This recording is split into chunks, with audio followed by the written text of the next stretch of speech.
Good morning friends, তোমরা সবাই কেমন আছো? আশা করি ভালো আছো, সুস্থ আছো। আমিও ভালো আছি। আজকে একটু শরীরটা ভালো আছে। তো আজকে আবারও একটি নতুন ব্লগে তোমাদের সবাইকে স্বাগত জানিয়ে ব্লগটা শুরু করলাম। আজকের ব্লগটাও কিন্তু খুব একটা বড় ব্লগ নয়, একদম ছোট্ট ব্লগ। প্লিজ তোমরা স্কিপ না করে সবাই দেখবে। তো ঘুম থেকে উঠেছি আজকে 6টার সময়, উঠে না প্রায় 6:30 পর্যন্ত বসেছিলাম। প্রচণ্ড ঠান্ডা, বাইরে বেরোতে ইচ্ছা করছিল না। তারপরে মনে সাহস জুগিয়ে এই যে গরমের পোশাক পরে কানে হচ্ছে মাফলার টাফলার নিয়ে একদম বেরোলাম। তো ফ্রেশ ট্রেশ হয়ে নিয়েছি, ফ্রেশ ট্রেশ হয়ে তারপরে যে বাসনগুলো ধুয়ে নিচ্ছি। সত্যি কথা বলতে চুল টুল একদম চিরুনি করিনি, দেখো চুলের অবস্থা। তো পরে বুঝলাম যে আমাকে একদম বাজে দেখাচ্ছে। ক্যামেরার সামনে অন ক্যামেরা আমার একটু পরিপাটি হয়ে আসা দরকার ছিল।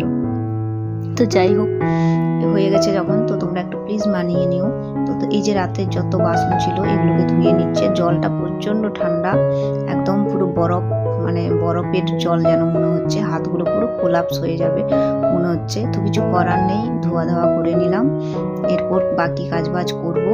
তো আমার হাজব্যান্ড হচ্ছে, ও এখনো ওঠেনি।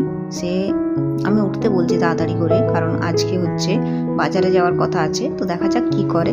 তারপরে এই যে ঘরে যে মাদুরটা সেটা তুলে নিলাম, ঘরটা একটু ঝাঁট দিয়ে নেব। আর সত্যি কথা বলতে কাজ করতে করতে না মাফলার টাফলার নিয়ে না কাজ হয় না। আমার তো একদম মানে কীরকম একটা লাগে, সোয়েটার টুপি পরে মানে কাজ করতে বড় বাজে লাগে। সবসময় মনে হয় একদম কাজ করবো যখন গা হাত পা ঝেড়ে কাজ করি, কিন্তু হয় না সেটা। শীত তো প্রচুর লাগছে, তো তাও মানে মাফলারটা দেখো খুলে দিয়েছি। মাফলার খুলে দিয়ে তারপরে এই যে ঘরটা ঝাঁট দিয়ে নিয়েছি। আমার হাজব্যান্ড হচ্ছে উঠে বসেছে, জানো তো, বসে বসে মোবাইল দেখছে। তো আমি তাকে বলছি যে বেরাও না, এখন প্রচুর ঠান্ডা, আমার কাজগুলো হয়ে যাক তারপরে বেরোবে। কারণ সে বেরোনো বলে এক্ষুনি হচ্ছে ব্রাশ ট্রাশ করবে, দিয়ে তাকে আমাকে চাটা বানিয়ে এক্ষুনি দিতে হবে। তো মুখ ধুয়ে নেওয়া মানেই তাকে চা করে দিতে হবে।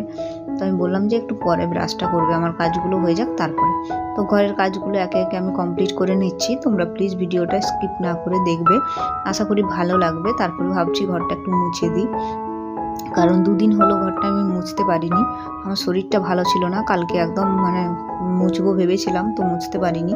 তো ওই জন্য আজকেই ঘরটা মুছে নিচ্ছি, আর একদম শুকনো শুকনো করে ঘরটা মুছবো, যাতে জল একদম না থাকে, মানে একটুতেই যেন শুকনো হয়ে যায়। তো দেখবে যে একটু বেশি জল চ্যাপচ্যাপ করে মুছলে অনেক সময় ধরে মানে শুকনো হতে টাইম লাগে, আর হাতে পায়ে লাগবে পুরো একদম ঠান্ডা শীতকাল না, ভালো লাগবে না। তো তার জন্য হচ্ছে একদম শুকনো শুকনো করে মুছলে ঘরটা কি বলো তো তাড়াতাড়ি করে শুকনো হয়ে যাবে। তো তোমাদের সাথে কথা বলে বলে ঘরটা মুছে নিচ্ছি, চলো। আর আজকে ব্লগটা বললাম তো তোমাদেরকে যে একদম খুব বড় ব্লগ নয়, মানে একদম ছোট্ট একটা ব্লগ। আর আমি প্রত্যেক দিনই ছোটো ব্লগই শেয়ার করে থাকি। মানে এই সকালবেলায় আমার কাজগুলো জাস্ট মানে একদম ঘুম থেকে উঠে 9টা-10টা পর্যন্ত যে কাজগুলো করে থাকি সেগুলোই শেয়ার করে থাকি। তো সেগুলোই তোমাদের সাথে দেখাই। তো আশা করি তোমাদের ভালো লাগবে। আমি তো মানে পুরো ভিডিও মানে ব্লগ, মানে পুরো দিনের ব্লগ একদম শেয়ার করি না। আমার নিজের অনেক কাজ থাকে, পড়াশোনা থাকে, অনেক কিছু থাকে, তো সেগুলো তোমাদের সাথে তো শেয়ার করাই হয় না। তো আমি ভাবি যে ছোট ছোট এমনিতে মানুষের একঘেয়েমি লেগে যায়, মানে মানুষের কারো লাইফস্টাইল দেখতে গেলে, কারণ প্রায় একই রকমই হয়ে থাকে। তো আবার যদি আমি পুরো বড় বড় ব্লগ দিই তাহলে তোমাদের তো কতই না একঘেয়েমি লাগবে। তার জন্য একদম ছোট ছোট ব্লগ মানে দিয়ে থাকি। তো তোমাদের সাথে কথা বলে বলে দেখো ঘরটা ঝাড় দিয়ে নিলাম।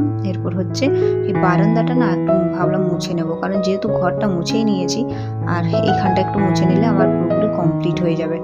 আর কি বলতো, সবজি খোসা টোসা ওগুলো ঝাড় দিয়ে না ফেলে দিয়েছি, সেইটা তোমাদের সাথে আর মানে ক্লিপটা দেখায়নি। প্রত্যেকদিন একই রকম ভিডিও দেখাতে না আমারও কিন্তু ভালো লাগে না, কিন্তু কিছু করার নেই। আমার যা কাজ প্রতিদিন ডেলি একই কাজ, প্রায় রান্না বান্না, ঘর মোছা, ঘর ঝাঁট দেওয়া, কাপড় কাচা, এইসবই। আর একই রকম প্লেস, মানে ঘরটাও তো আর চেঞ্জ করে করে দেখাতে পারবো না বলো। তো যাই হোক, তোমাদের সাথে কথা বলে বলে বারান্দাটা মুছে নিচ্ছি। আর আমার হাজব্যান্ড উঠে দেখতেই পাচ্ছ, সে এখন ব্রাশ করার জন্য উঠে পড়ে লেগে বসেছে। তো সে ব্রাশ করতে কিন্তু বসেই গেছে। তো তাকে বললাম যে তুমি সরো, আমি এখানটা মুছে নিই, তারপরে হচ্ছে চা করবো দুজনের জন্য। তো আমি কি বলতো একদম হচ্ছে ও গ্রাসটা হয়ে গেলেই চাটা বসিয়ে দিই, মানে ভাত বসিয়ে দিই, চা বসিয়ে দিই। ভাত হতে থাকবে, আমরা একটু চা খাবো বসে বসে, ওদিকে ভাতের জলটা গরম হতে থাকবে, চালটা ছেড়ে দিলে ভাতটা হতে থাকবে।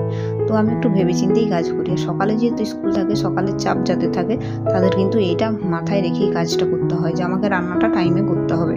তো ওই জন্য যতই কাজ করি না কেন মাথায় থাকে যে এই টাইমে আমাকে ভাত বসাতে হবে, এই টাইমের মধ্যে রান্না মানে শুরু করতে হবে।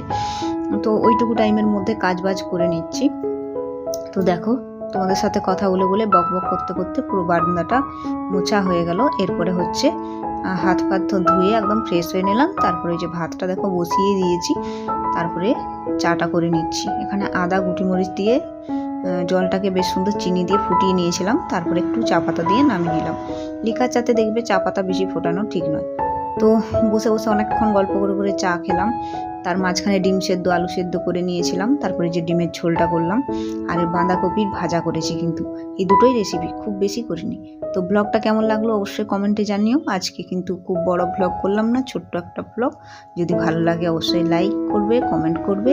আর আজকের ব্লগটা এখানে শেষ করলাম। আগামীকাল তোমাদের সাথে দেখা হবে ঠিক 11টায়, সকাল 11টায়। তো ততক্ষণে সবাই সুস্থ থাকবেন, ভালো থাকবেন।